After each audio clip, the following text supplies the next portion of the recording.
A very good af- a very good afternoon, ladies and gentlemen, and welcome to today's special session on current and future perspectives of trade and investment between the USA and India, to be addressed by Her Excellency Ms. Melinda Pavick, the US Consul General of Kolkata. I would request our President, Mr. Ramesh Kumar Saraugi, to welcome Her Excellency with a bouquet of flowers.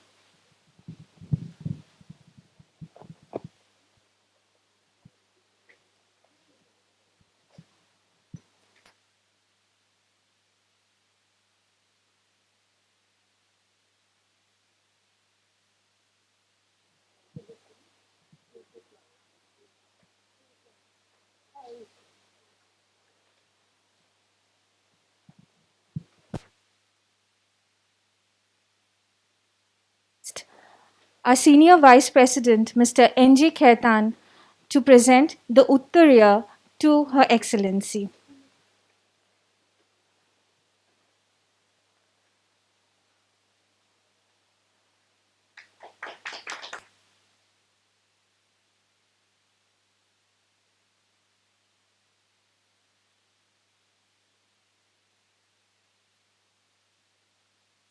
Our President, Mr. Sarau, to commence the session with the welcome address. Your Excellency, members of the Chamber, guests and friends, I welcome you all to this special session on current and future perspectives of trade and investment between the USA and India, to be addressed by Her Excellency Miss Melinda Pavick, Consul General of USA in Kolkata. On behalf of our members and on my own, I have immense pleasure in extending a very warm and hearty welcome to you, ma'am. Your Excellency, to your midst. I am specially grateful to you for your decision to visit our chamber at this juncture, when it has become strategical to hold virtual meetings. I wish to tell you that we are beholden to you for this gesture, and we value the warmth of the discussion that we are going to have with you this afternoon. At the outset, I am most delighted to inform Your Excellency that for years our chamber has been privileged to have been granted with a very warm working relationship with the US Consulate Generals in Kolkata. The members of our chamber have been addressed by almost all consul generals of US in Kolkata. We have shared a very active reciprocal relationship for mutual benefit with Mr. Jonathan T. Ward, the erstwhile Principal Commercial Officer, US Commercial Services.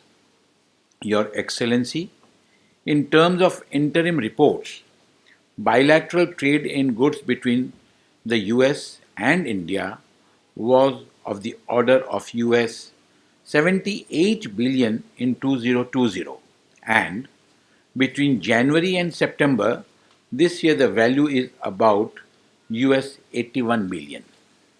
If we discount the damages caused by pandemic last year, we are likely to reach the level of bilateral trade at about US $92 billion dollars achieved in 2019. I personally think that at this level of bilateral trade, we are now operating below our potentials. This is despite the US being India's top trading partner and the US being the fifth largest foreign investor in India. A number of WTO related factors have perhaps been the principal reason for our inability in performing better. In the circumstances, our trade deficit with the US has been a major eyesore for our policymakers. In this backdrop of immediate past perspectives, it appears to us that current perspectives are brightening and the future perspectives could be brighter and brighter. It is a happy augury that during his first visit to India in March this year, Mr. Anthony Blinken re-emphasized President Mr. Joe Biden's terrific vision of making the United States and India the closest nations in the world. Besides, in the first 6 months of President Biden's tenure, there have also been multiple high level interactions between the representatives of both the US and India, emphasizing on expansion and deepening of bilateral ties and investments. The ensuing visit of Mr. Catherine Tai, US Trade Representative to India later this month, is expected to focus on working out a synergistic approach to address trade issues, gaps, and establish a defining global partnership in the area of great power competition.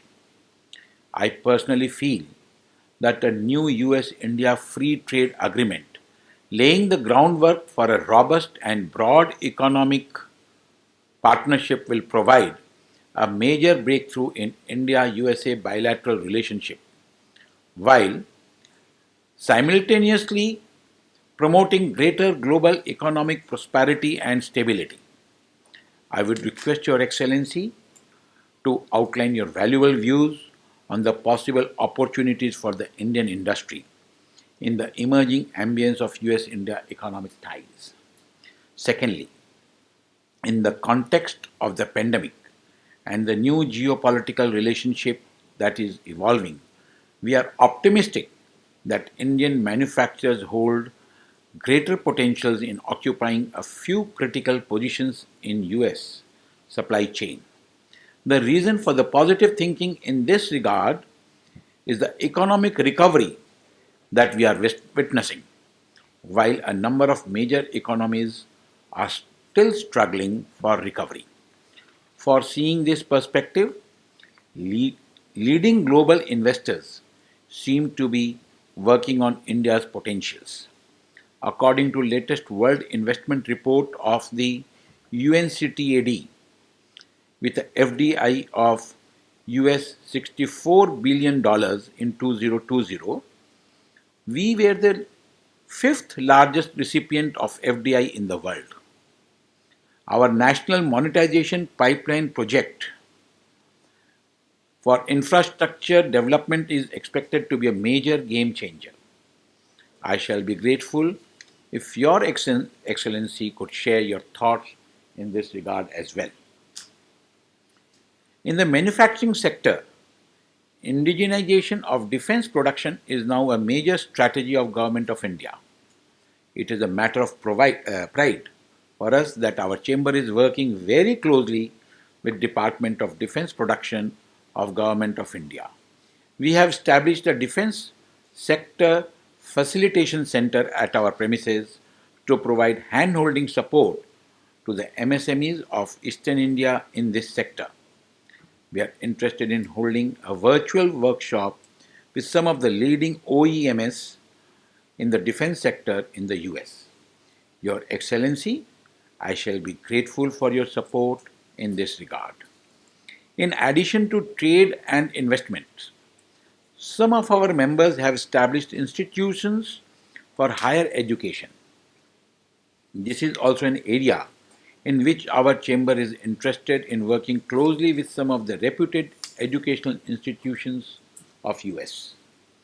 Your Excellency, I have briefly made a few observations to provide more time for your address and the interactions. I now wish to conclude and request Mr. Rajkumar Agarwal, Chairman Global Trade Subcommittee, to introduce our guest in chief, Her Excellency Ms. Melinda Pavek, Consul General of USA in Kolkata, at today's session. Mr. Rajkumar.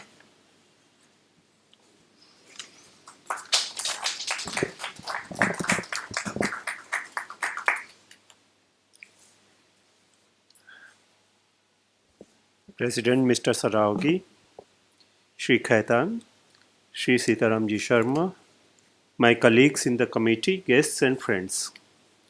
I consider it to be a privilege to introduce Her Excellency Melinda Pavek to our members. Her Excellency has served in the Supervisory General Officer at the US Embassy Islamabad in Pakistan and Deputy Chief of Mission at the US Embassy Brunei. She was the Counselor of Science, Innovation and Development at the US Embassy in Tokyo before coming to Kolkata. Before joining the Foreign Service, Her Excellency acquired her master's degree in business administration in operation, supply chain, and strategy, and worked in the corporate sector in these fields. We all know that materials, services, funds, and information all flow through a chain. Supply chain management has thus become a key ingredient of public administration. There is therefore no doubt that Her Excellency is going to add new dimensions to integration of trade and investment as well as cultural exchange between the US and this part of our country. Madam, we are deeply interested to work with you on advancement of higher education in addition to promotion of trade and industry between our counterparts in the US and our members. With these words, I now request Shri Sitaram Sharma, Mentor, Global Trade Subcommittee, to kindly introduce the theme of today's session.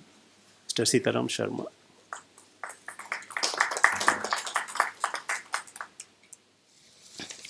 Thank you, Mr. Agrawal. So, Her Excellency Melinda Pavik, my colleagues, guests and friends. Nowadays, whenever we meet physically, we get little energy. And if there are friends from United States of America, we get little more energy. It gives me immense pleasure to deliver the introductory observation at today's special session on current and future perspectives of trade and investment between USA and India, to be addressed by Her Excellency Ms. Melinda Pavik, Consul General of USA in Kolkata. Historically, the US and India share deep-rooted ties based on their common interest in bilateral, regional, and global issues. While the US is the world's oldest democracy, India, on the other hand, is the world's largest democracy. Based on the vibrant trade and economic complementaries in recent times, the US-India bilateral relationship is expected to achieve greater heights, particularly in the areas of defense and security, education, science and technology, cyber security, innovation, agriculture, and health, among others. As already highlighted by the President, in terms of bilateral trade, US and India have registered a steady growth over the years. The top existing categories of US exports to India as of 2020 were primarily mineral fuels, precious metals, stones, diamonds, aircrafts, machinery, and organic chemicals. The leading categories of India's export to US in the 2020 comprised precious metals and stones, pharmaceuticals, machinery, mineral fuels, and organic chemicals. India also registered a growth in its services export to US in the last couple of years. But again, I would like to emphasize here, it is not enough, it is not sufficient. There is a huge potential which needs to be tapped. And I hope Melinda, when she is in Kolkata, she will do this, at least for the eastern part of India. It is necessary that the negotiations should focus on the various non-tariff barriers and other market access improvements as early as possible. These are the two basic issues for both the sides. In the past few years, US-India relationships have expanded in nearly every field of cooperation. I believe that there have been a number of drivers which we should acknowledge and understand. This growth, including the entrepreneurial spirit in the people of India and America, which is the most important element, I believe. The democratic nature of our systems, structured changes in the world, the decisions of our leaders, and common belief, which we both the countries have. Recently some steps have been taken, which I would like to highlight, starting from the strategic partnership to civil nuclear agreement, to the US support for an Indian permanent seat in the United Nations Security Council, although there is some reservation on that from both the sides, led to the building of a genuine trust to become a strategic partner in upholding the rules-based international order. These transformative steps have laid the foundation for two countries to declare that the US-India relationship will be a defining partnership in the 21st century. And I think the only thing which has been the biggest handicap in developing both commercial and strategic relationship between the two countries was the little trust deficit. And I think that trust deficit has been recently, to some extent, has been covered up. I think these steps, led that the relationship will be defining relationship in the 21st century. Prime Minister Modi even went to saying that the history of agitation between India and US have almost been covered up, which is very important. While the earlier Prime Minister Manmohan Singh, he said that India and US are the natural allies. These were very, very positive statements from both the former Prime Ministers. Now again I would like to mention to these recent developments of the Quads, which is very important in India's context also, not only in the international context. The creation of these two Quads, East Asian and the West Asian, assumes great significance and importance for India and US both. Not only the political, strategic or the military affairs, but their economic and development potential for India is equally important, if not more. If the immediate focus of the East Asian Quad was on COVID-19 pandemic, climate change, etc., the priorities of the Western Asian Quad is trade, technology, physical infrastructure, transport, and maritime security, which are very, very important for both the countries, both US and India. US-India relations are important, and they are not important only for India and US. These relations are important for the world. And I think, but I have two caveats I would like to add here. While India should prioritize its economic and strategic interests, India has to stay the course with its policy of multi-alignment and multi-engagement in an increasingly multipolar world. The world has not yet become multipolar. Still, I will call it unipolar because United States of America is still the most powerful country on the earth. I would like to quote here. Now it is very interesting about our relationship. There was one ambassador who gave a very interesting quote. It was Mr. Kenneth Juster. This is a partnership, indeed a friendship that matters to the world, and it is one that cannot be broken. And here, interestingly, he quotes from a classic Indian film, Sholay, and he says, "Ye dosti hum nahi todenge. We shall never break this friendship." I think this is very, very important. This friendship is so important for both the countries. I would like now to focus very briefly on the significance of the West Bengal. And I'm sure Her Excellency is also very keen that during her term, that relations between India and West Bengal and US further strengthened. Now here basically you see there is a first thing is this, that we are all aware that there is a huge potential in West Bengal. And here also that potential has not yet been fully exploited. The strategic location of West Bengal, we all know, it makes it, as far as the Act East policy is concerned, the West Bengal has got a very important role in that. West Bengal is the gateway to not only the northeastern states of India, but also to the landlocked countries of Nepal and Bhutan. Therefore, it provides access to a huge consumer base for the US exports. I think any consul general who is based in any part of any city in India, the largest area which is covered by any consul general based in Kolkata. I don't remember how many states. So this, how many states is covered by the consulates based in Kolkata? 10, 11. She has got 11 states to look after. Yes. It's the importance of the state of West Bengal. Now, I would like to take the advantage of the presence of Her Excellency and request you to share your thoughts on the following points which I would like to raise here. FDI inflows towards building testing laboratories for Indian processed food could play a pivotal role in the bilateral trade in agriculture produced between the US and India, particularly in West Bengal.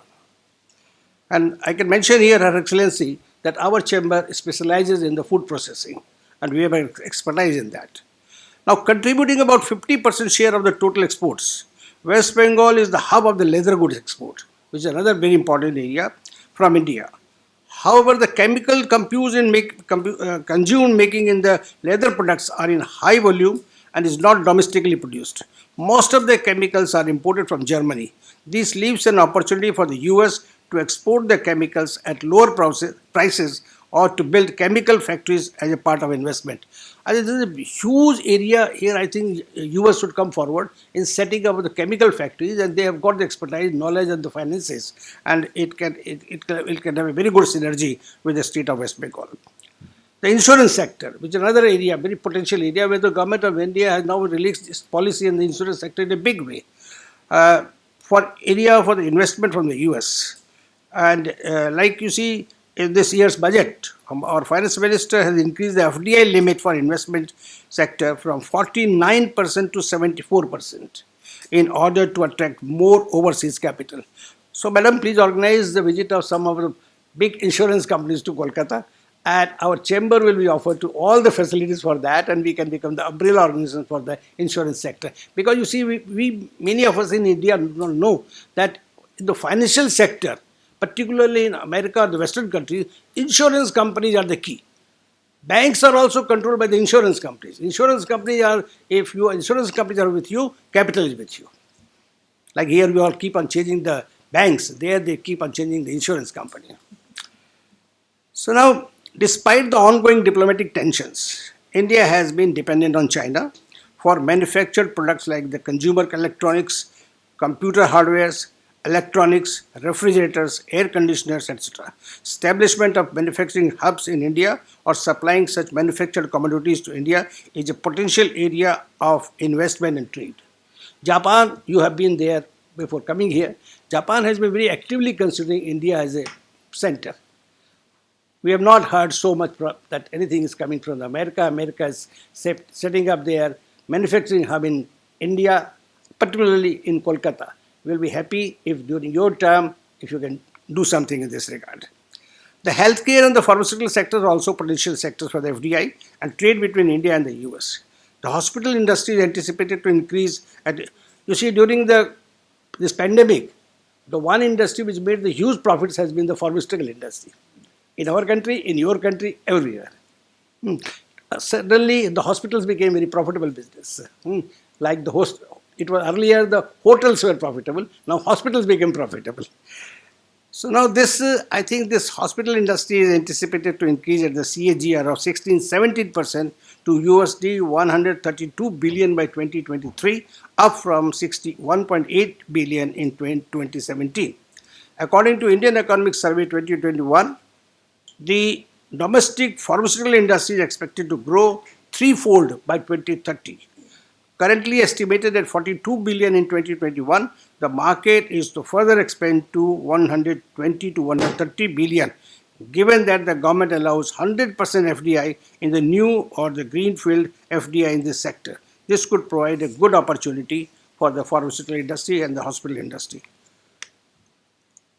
My friend Raju Khandelwal is sitting here in the pharmaceutical industry. I don't want to disclose how much money he has made during the corona pandemic, but then all of them have made this. So India is highly dependent on the imports of medical devices. This is another area. Providing opportunity to the US exporting companies. Therefore, private investments in healthcare in West Bengal is a potential area of bilateral engagements. Here, if you invest in the healthcare area in Bengal, it will not only strengthen our relationship at government level, it will strengthen our relationship at people-to-people relationship also. The moment they will say there is an American company and they are providing us, they are serving us our health care, certainly it will make a huge difference. India has one of the fastest growing e-commerce sectors in the world in the last quarter of 2020. India's commerce increased by 36%. The largest beneficiary of the rise was the personal care, beauty, and wellness assignment. We all know about this beauty, thanks to the better half of the world. That area is the most. And this, and here also, the American brands are so popular everywhere, all over the world. So personal beauty care is another area which will never have any nose down. It will always keep on growing. The country has more than 780 million internet users, and the growing digital literacy is replacing the old purchasing patterns, implying a rising domestic demand in the e-commerce sector.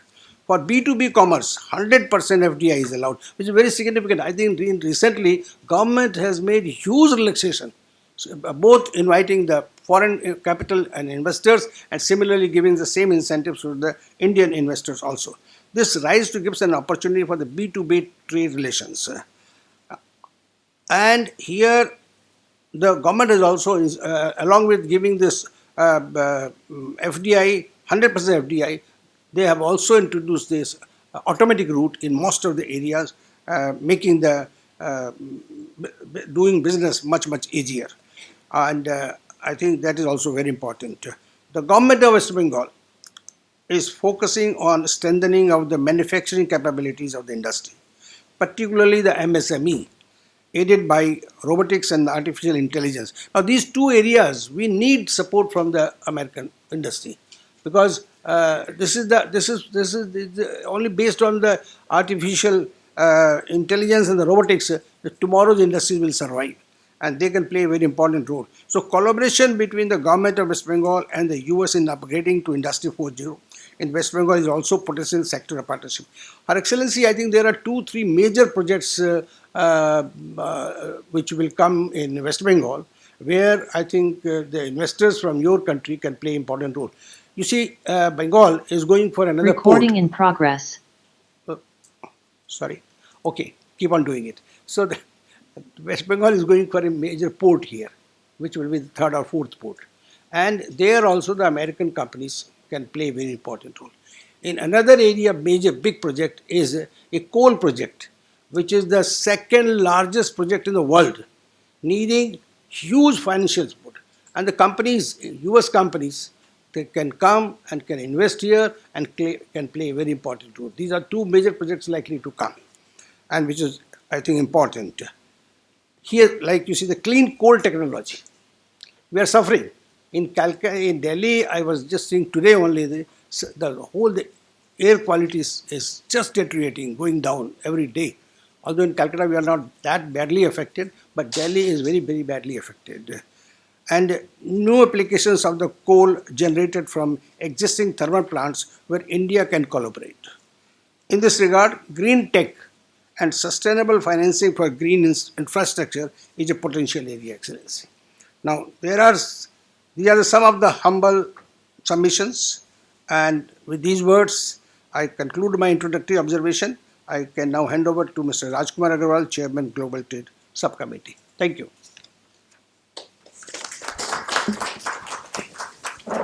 Thank you, Mr. Sharma. Mr. Rajkumar Agarwal had to leave for some emergency, something sad incident at his family, in his family. Oh. He lost his father-in-law, so he had to leave. He was sick. He was very sick. Yeah. Anyway, now I would request our guest in chief, Her Excellency Miss Melinda Pavek, Consul General of US, to give her address.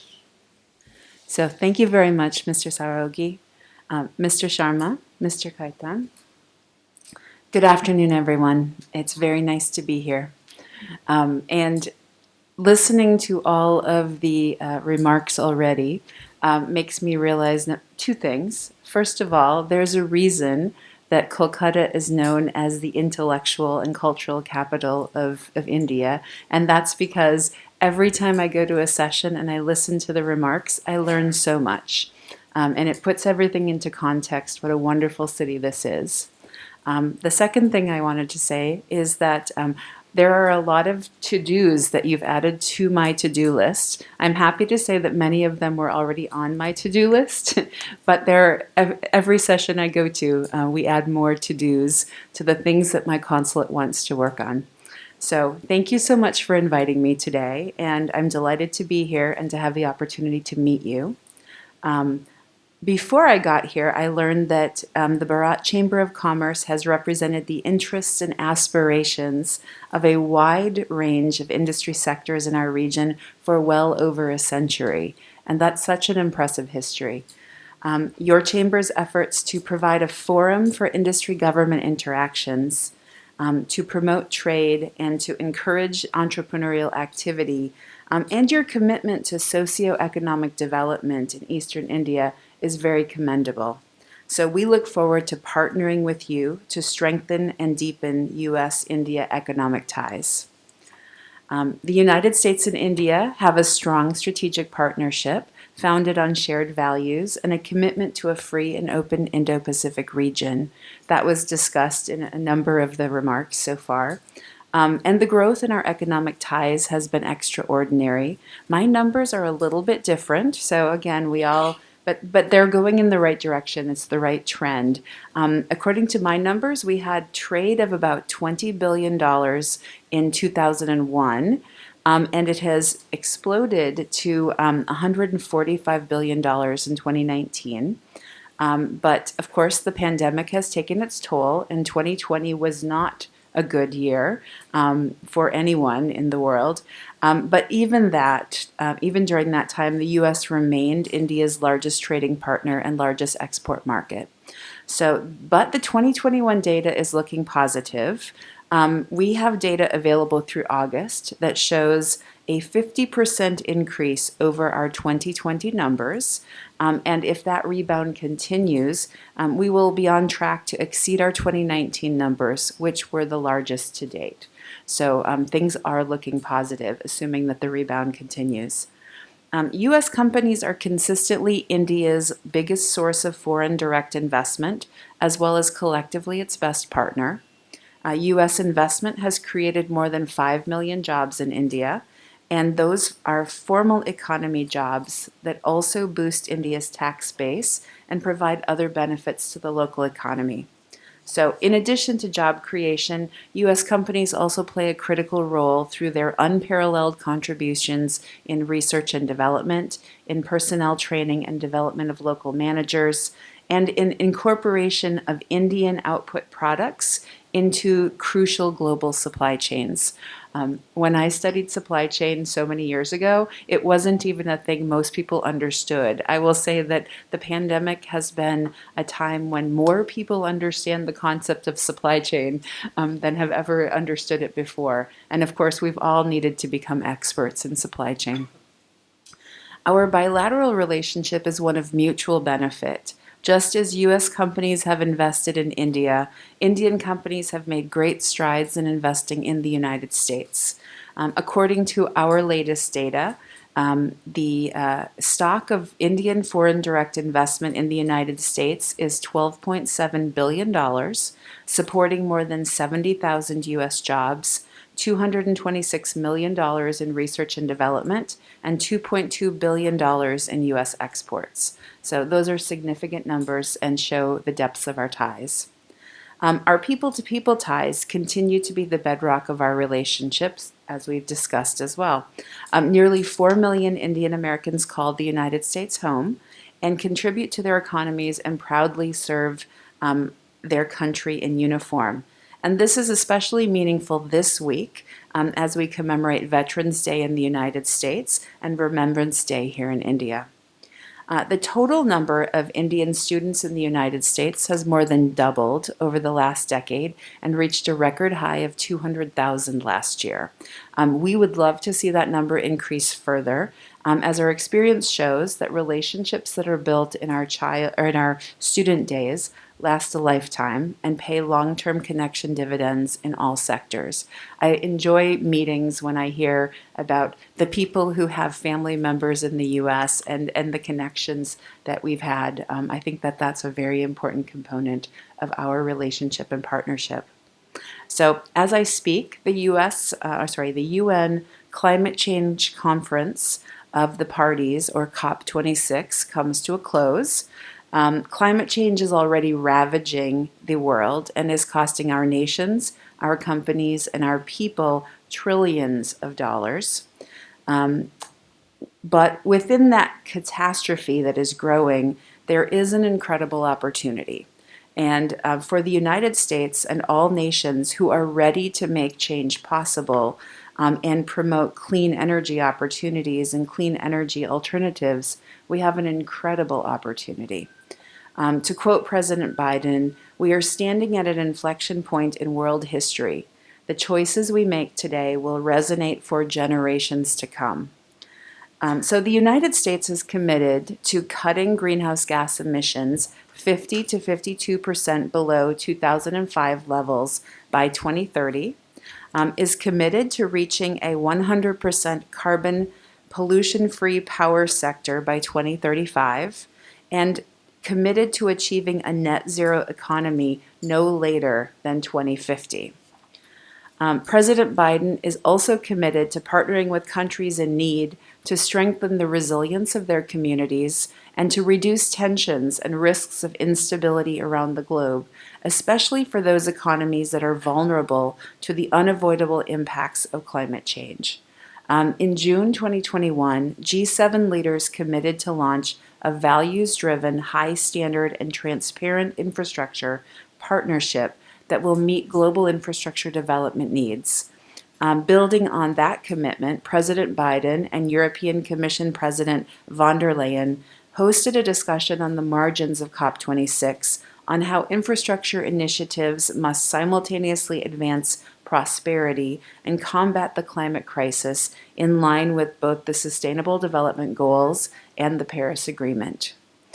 President Biden, President von der Leyen, and British Prime Minister Johnson endorsed 5 key principles for infrastructure development. And I think those are important as we talk about things like ports, like coal. Number 1 was infrastructure should be climate resilient and developed through a climate lens. Number 2 is strong and inclusive partnerships between host countries and support from developed economies and the private sector are critical to developing sustainable infrastructure. Number 3, infrastructure should be financed, constructed, developed, operated, and maintained in accordance with the highest of standards. Number 4, a new paradigm of climate finance, spanning both public and private sources, is required to mobilize the trillions of dollars that are needed to meet the net zero by 2050 goals and to keep us 1.5 degrees, or to keep the 1.5 degrees goal within reach. And 5, climate smart infrastructure development should play an important role in boosting economic recovery and sustainable job creation. So those 5 elements are important as we move forward and look at any infrastructure development project or any manufacturing project or any project that we want to work on jointly. Placing climate and clean energy cooperation front and center in our bilateral relationship, President Biden and Prime Minister Modi launched the U.S.-India Climate and Clean Energy Agenda 2030 Partnership.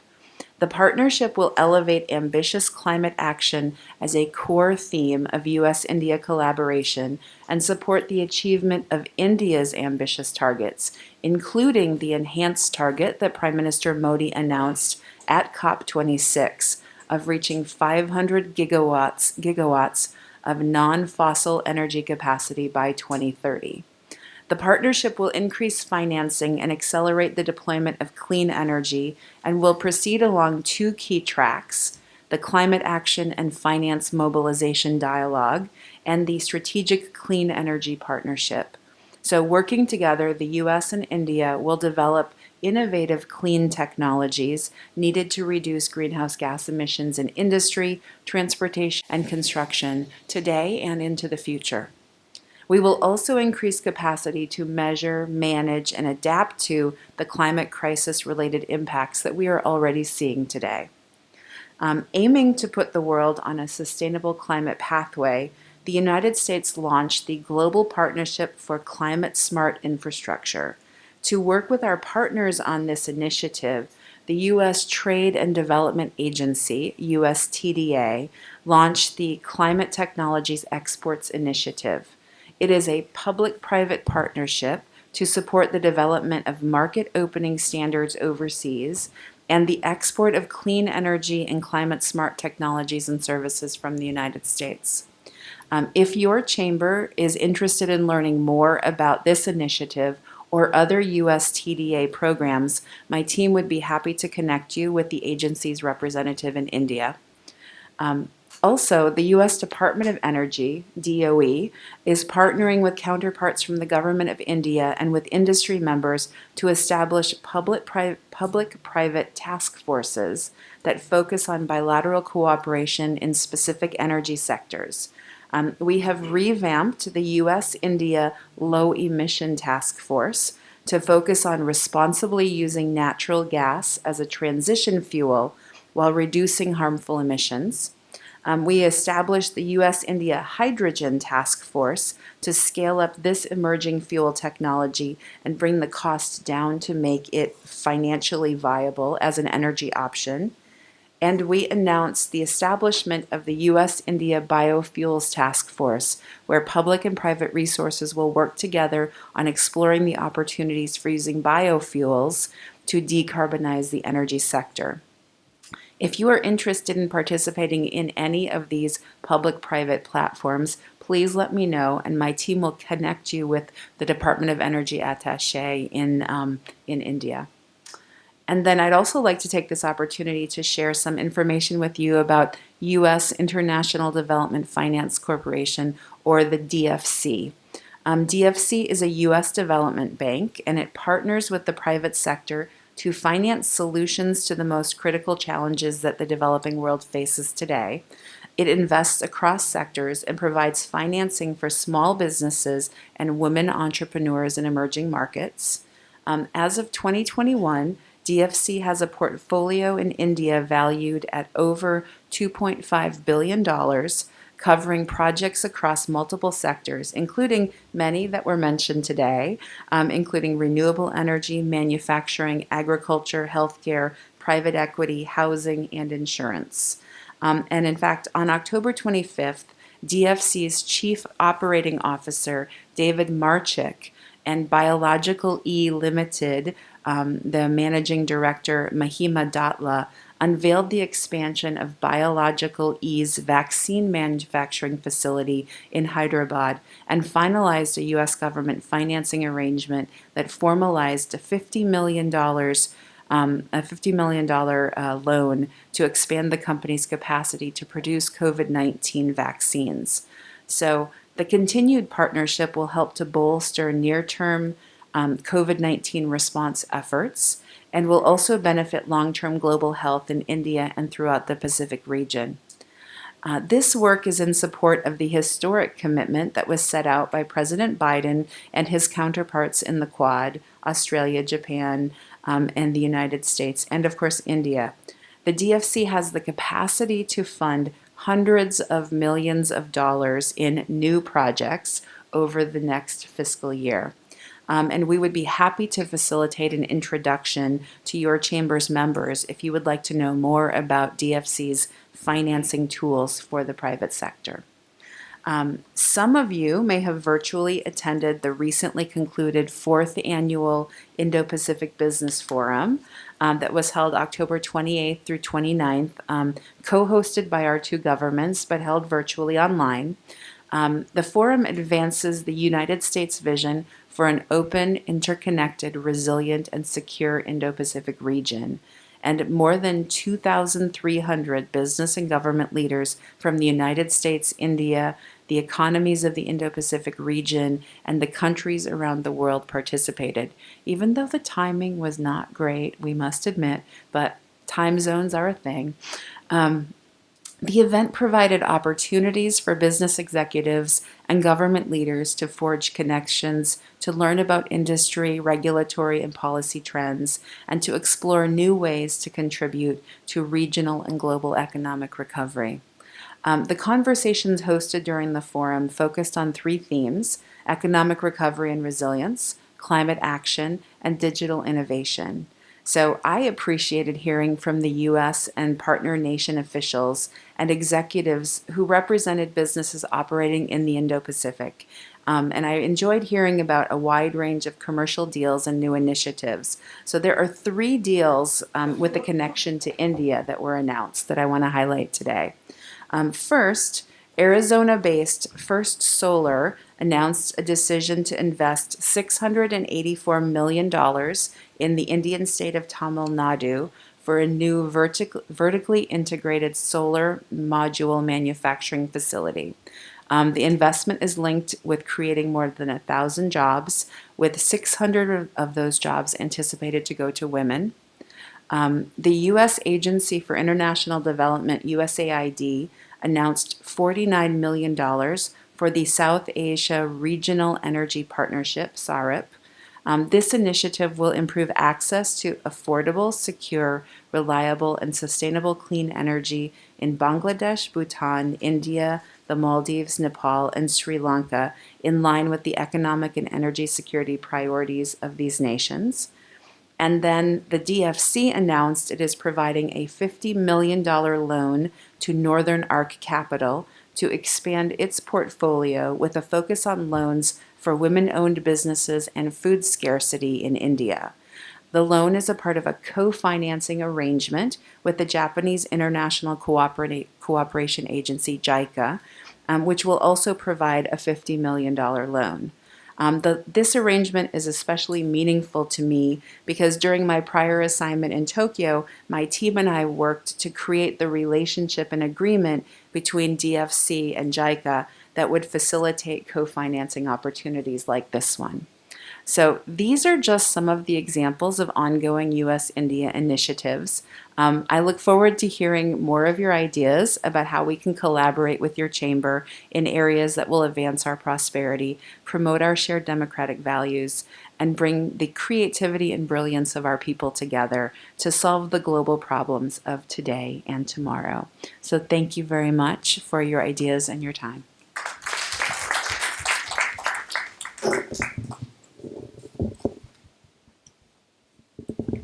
Thank you, Melinda. And we hope for a stronger tie-ups and closer interaction between the chamber and your office. If any of our members have any observation or queries, they may come forward. Yes. Her Excellency, Kindly introduce yourself before. my name is S. Ramalingam. I'm in food exports. Her Excellency, you made a interesting observation. Net zero economy in 2050. I couldn't catch that. If you can throw more light on that, which is happening right now at COPs. And recently there was a. You didn't touch this point. I wanted to hear more about that. Your country and your president recently passed a 2 trillion bill for infrastructure development in the United States. Do you think Indian companies have any chance to play there? Thank you, Your Excellency. Thank you very much, sir. To start out, the U.S. has set out a commitment to achieving a net zero economy no later than 2050. And I will say that we all know that that's an incredibly aggressive goal, and it's going to take a lot of work in order to achieve it. So I don't have additional details on how we are going to do it, other than we need to start doing what we need. We need to start making change in all areas of our economy, and that goes back to the infrastructure points that we made. every decision we make about infrastructure has to include how is this going to either make our cities and our infrastructure more resilient to the climate changes that are coming, or how is it going to help us reverse the trend? So it's both adaptation and mitigation need to be focused on. So I'd say that's the key message there. Looking at the infrastructure bill that was passed in the United States recently, I think that every business that does world-class, high-quality infrastructure has the opportunity to compete in the United States. And I think that's one of the keys is that often infrastructure is an area where it's really controlled for the most part at the local level. It's something that counties, cities, states work together because it influences not only the user of the infrastructure, but it also influences the economic development that happens in the area. It influences the health of the people. It influences the way growth will happen. Recording in progress. And so I think that's a focus. And one thing we've seen is relationships matter in those kinds of long projects. The projects where you don't make an investment that pays back in a year. You make an investment that pays back over a lifetime. You make an investment that pays back in decades.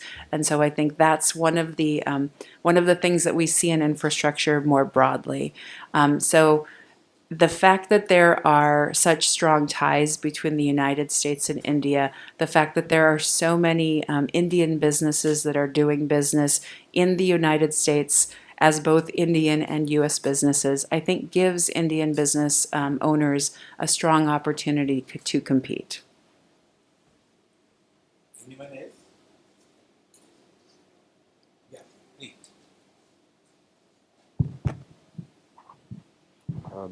Very good evening. I'm Manish Sikri. I run a packaging machinery company. What I wanted to ask was the information that you gave us with regards to the DFC and these other programs that are available all around the world for local businesses to sort of get help from the United States by way of loan or whatever. Do you have any data with regards to how much of that available corpus comes towards Eastern India now that you're the Consul General for Calcutta? Well, so DFC is a relatively new entity, but it's a new entity built on an old entity. So you may have known OPIC, which is the previous Overseas Private Investment Corporation, I think was what OPIC stood for. Anyway, OPIC had very limited capabilities in certain areas. And so in 2018, there was a new bill that was passed in the US called the BUILD Act, which took OPIC and gave it additional authorities. And those additional authorities allowed it to do more things like equity financing. It allowed it to do more types of loans. It got some authorities that USAID used to have. But I will say that that DFC is still slightly hampered in its work in India because it still needs to have some new agreements that between the U.S. government and the Indian government. And so some of the new authorities that DFC has are not currently available for use in India. So that is one of the things that our embassy in Delhi is working on actively to make sure that all of the tools that DFC has can be used in India. So I will say that as we go into the future, once we've got this new agreement, there will be more opportunities. But actually touching on the amount of DFC funding that is used in this region, I will say so far there isn't much. And it's not because we haven't been trying. We have facilitated visits from DFC representative here and into the different parts of the Northeast. And what we found is that a lot of the loan sizes or a lot of the deal sizes were very small compared to what DFC normally handles. And so that's an area where we're hoping things like the port opportunity, things like the inland waterways development, things like the coal projects. Those are larger scale projects that would be appropriate for DFC funding. However, having said that, DFC is very interested in being in this market, and it is interested in being in this market in a sustainable way. So, to the degree that there are other projects that are in the 50, I don't know, 25 to $100 million range, we are happy to present those to DFC and get them engaged early in the process so that you have a sense of whether or not they're a viable partner for you. Smaller projects or projects that need to be scoped to become that size, that's where USTDA actually has a key role. For example, USTDA was involved in the planning process for the Kolkata airport. Some of the master planning. So, to the degree that you have an area where you want to do master planning that could eventually feed into a larger DFC projects, that's the way we can assist in bringing all of the partners to the table to work on those. I will also flag a different entity that I didn't talk about earlier, but the Foreign Agricultural Service from the U.S. When we talk about agriculture projects and we talk about agriculture, the industry in this area, they're very interested in working with and partnering on food processing and partnering on food promotion. So that's another entity that does not have an office in Kolkata, but does have a very active office in Delhi. And again, we can reach out to the teams in Delhi to make sure that they're aware of the deals, and we can engage the tools that they have available as well. So we're interested in any of the deals you have, and then we can reach out to the right partners at the embassy to facilitate.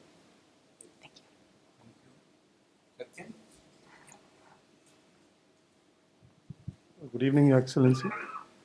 So I'm Satyam Agarwal from Storewell Shipping Private Limited. I basically had one question and one observation. Yes. The question would be that obviously so many visa applications were pending during the pandemic, and now after the proclamation by the President Biden of 8th November. So are you opening up the visa applications now so that, because obviously there will be a lot of pending visa applications, and like my family members also have some visa applications, and on the other hand, I'm grateful to you today. I got the chance to thank you that I was just issued a NIA visa only in October. I could go to Boston to visit my son on an emergency basis. So thank you for that. And my other observation would be that there's so many students from India, I mean, traveling to United States for their higher education, for undergrad as well as graduation. So, because it's the theme today is also for the trade and investment, but there are many less financial, loans available to Indian students who can study abroad. If the governments could work on that, because the banks in India, they give a lot of emphasis to loans for studies in India. And if something could be worked out between both the countries for providing education loans, so that would be, I think, a good start if something could be done for that also for other students. Thank you very much. As to visas, yes, we are opening new visa appointments every day as we get additional instructions and guidance from Washington. We are struggling with a couple of things. First of all, we have reduced staffing. partly because of COVID, but partly just it's been difficult to get the additional staff here to India to ramp up all of the visa issuing positions. Our consular teams are fee funded. And so, of course, during a time when COVID was ravaging travel, we weren't processing the numbers of visas that we have processed in the past, which is, of course, exactly the time. Now, demand is going to ramp up before we are able to bring people back to work. And that's going to be a struggle. And so we are using every flexibility we have in order to make sure that we can get as many people processed with the staffing that we have. We're also trying to be very open and transparent with the public about the fact that there are going to be waits. And that there are processes if you have emergency needs. There are processes for scheduling an appointment long into the future and then submitting a request for an emergency need that we can process and make sure that we are meeting all of the emergencies. Part of the reason we were able to process the numbers of student visas that we did this year was that student visas were not restricted in the same way under the presidential proclamation that other visa types were. So we are now going to have to rebuild those visa types, but we are opening new appointments every day. I just encourage people to keep checking the website regularly for appointments and to also look at appointments throughout all 5 of our visa issuing locations because we have different numbers of staff in different places. And it might be easier to get an appointment in other places faster just because of the number of visa officers that are available. So that's on visas. On education, interestingly enough, tonight we are celebrating the 75th anniversary of the Fulbright program. And so here in India, it is the Fulbright Nehru Fellowship. So we do offer more fellowships, which are half sponsored by the US government and half sponsored by the Indian government. And so we have more of those fellowships than any other place in the world. And so that is one way that students who need financial assistance can apply to the Fulbright program and have the opportunity to study and work in the United States. So that's one way. But I do think you're right. No matter where you are as a student in the world, education has gotten more expensive, and the need to find creative ways to fund education has also improved, or has also, I guess, not improved. Maybe it's become more of a necessity. And so there were some discussions, especially when Prime Minister Modi visited the United States earlier this year, about finding ways to fund more educational exchanges. We don't have specific details on what those are going to be, whether those will be through the Fulbright program in the form of new financing and new fellowships, or whether there'll be the opportunity to compete for loans or other sort of forms of guaranteed grants. So we are watching that with great interest. We also do believe it's very important that for all of the Indian students that go to the United States, we also want to encourage more American students to come to India and participate and attend the wonderful educational institutions that are here. And so we're working on both of those directions.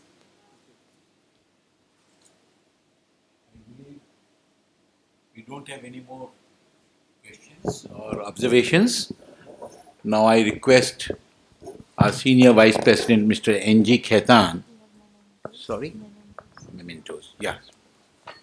Before he delivers vote of thanks, we have a small, Token of appreciation. yeah, you can take up. Yes, sir. We have mementos for Her Excellency, and to do the honors, I would request Mr. N.G. Khaitan, our Senior Vice President, to present the first memento.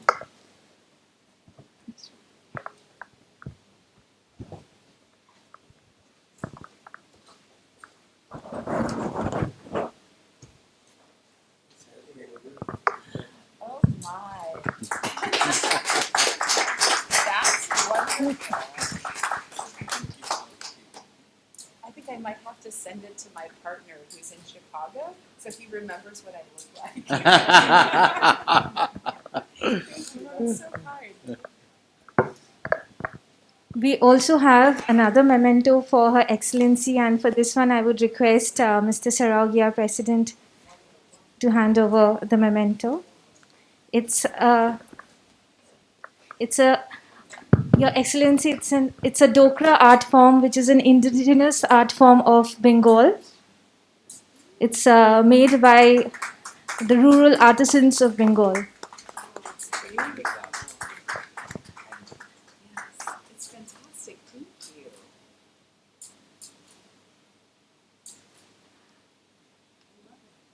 Thank you very much. It's very kind. I would now request Mr. Khaitan to propose the formal vote of thanks. Belinda is a very powerful name. Belinda Gates. Oh, yes. So it's always a honor to propose a vote of thanks to a lady known as Belinda and with Pavik into it. Uh, as you said, the office where the office is situated, it was known as Harrington Street. And we were ruled for quite some time by the communist government, and it changed into Ho Chi Minh Sarani to spite you. But that situation is over now. I mean, it's no longer there. The Americans are most welcome today. And like as you said, that DFC would be very much interested to participate in what Mr. Sharma said was in port and coal.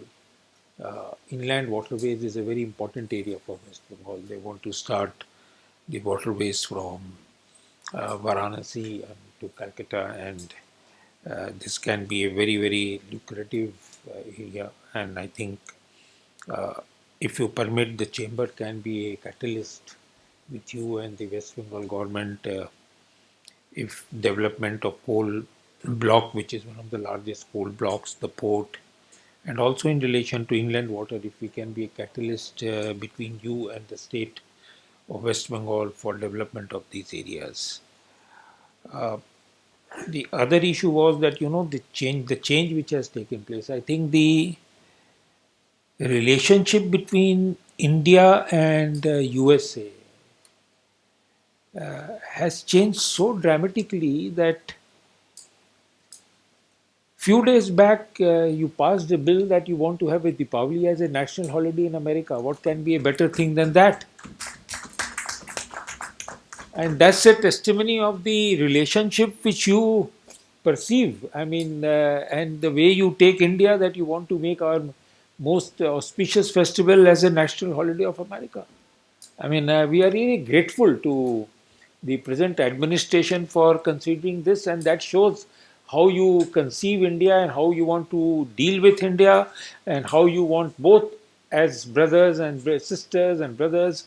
So that's a very positive news. I mean, there could not have been more positive news than that. I mean, the relationship.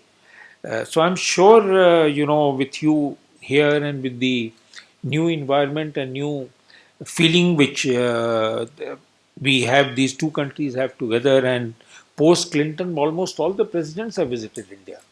I mean, earlier we never used to see any presidents visiting India, and post Clinton, almost all the presidents. Hillary, as far as Hillary is concerned, she visited India 2-3 times when she was the with Mrs. Clinton as a wife of. So I'm sure things are going to improve, and with you and with little bit of your support, things are going to change. Uh, with these words, I would request you to carry this vote of thanks with acclamation, please.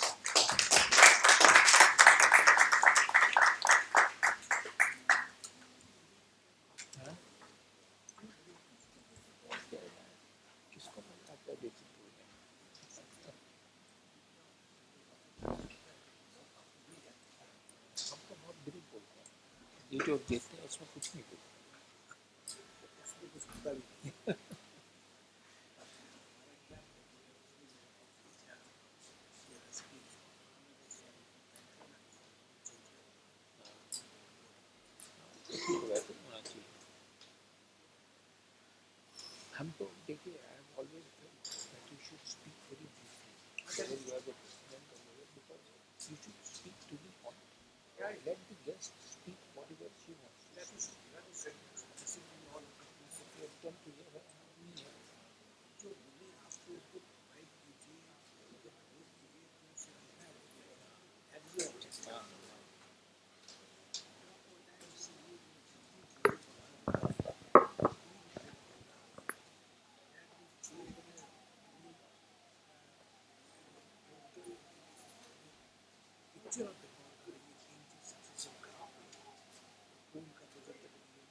Inland water.